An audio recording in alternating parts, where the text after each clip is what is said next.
Miyamoto Musashi fut l'un des plus grands guerriers du Japon. Il vécut une vie faite de voyages et de solitude. Jeune samouraï, il rejeta toute forme d'autorité, toute appartenance et toute allégeance à un maître. Il fut alors déchu de son statut de samouraï et devint un ronin, terme utilisé pour décrire les samouraïs qui désertaient leur maître. Mais Musashi n'était pas un vulgaire vagabond qui fuyait ses responsabilités. Il possédait une quête plus profonde, plus personnelle. Musashi souhaitait dévouer sa vie à développer l'art des lames.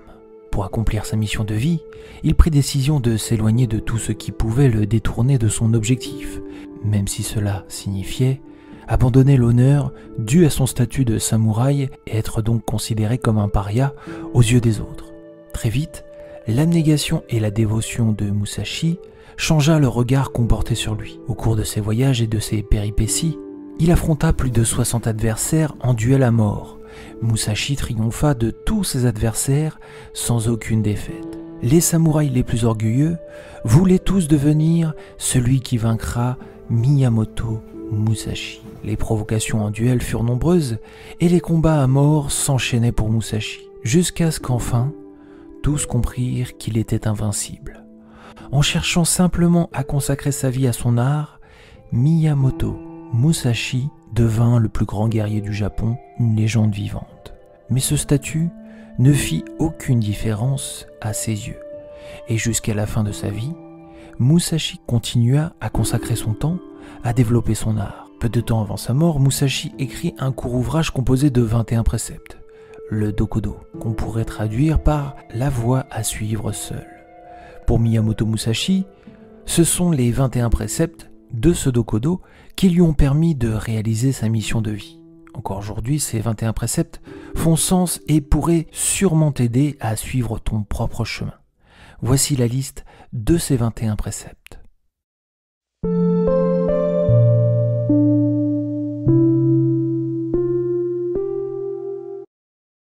1. Accepter les choses telles qu'elles sont. 2.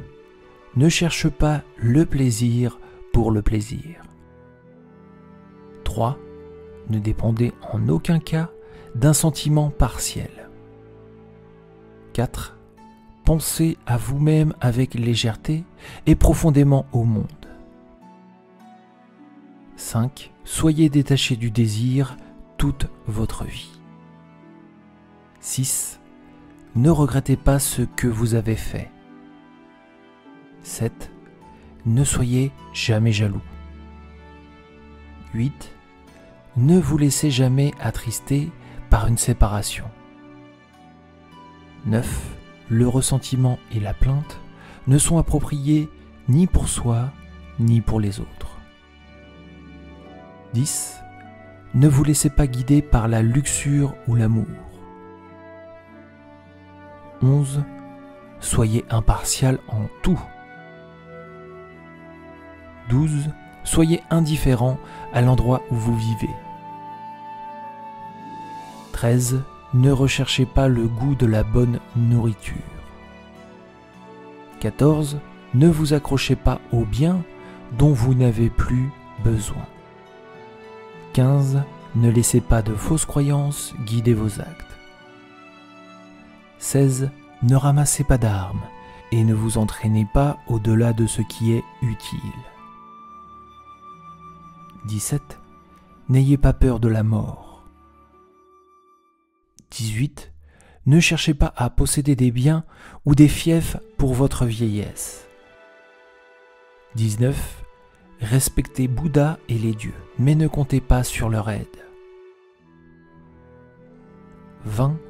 Vous pouvez abandonner votre corps, mais vous devez préserver votre honneur. 21. Ne vous éloignez jamais du chemin. Conclusion. Certains principes du Dokodo résonnent particulièrement et c'est incroyable de réaliser que la sagesse de Miyamoto Musashi est toujours d'actualité à notre époque. J'avais sélectionné dans une vidéo précédente les 8 préceptes qui, selon moi, avaient une importance particulière pour toutes les personnes qui souhaitent travailler leur développement personnel et spirituel. n'hésite pas à aller voir la vidéo si ça t'intéresse. Dedans, je donne également une interprétation plus profonde des préceptes sélectionnés. Si un ou plusieurs préceptes ont une résonance particulière pour toi, je t'encourage à le ou les inscrire en commentaire. Et pour me soutenir dans mon travail, n'hésite pas à liker cette vidéo. Et si tu le souhaites, tu peux t'abonner. Sur cette chaîne, je veux t'accompagner en bienveillance dans ton éveil spirituel.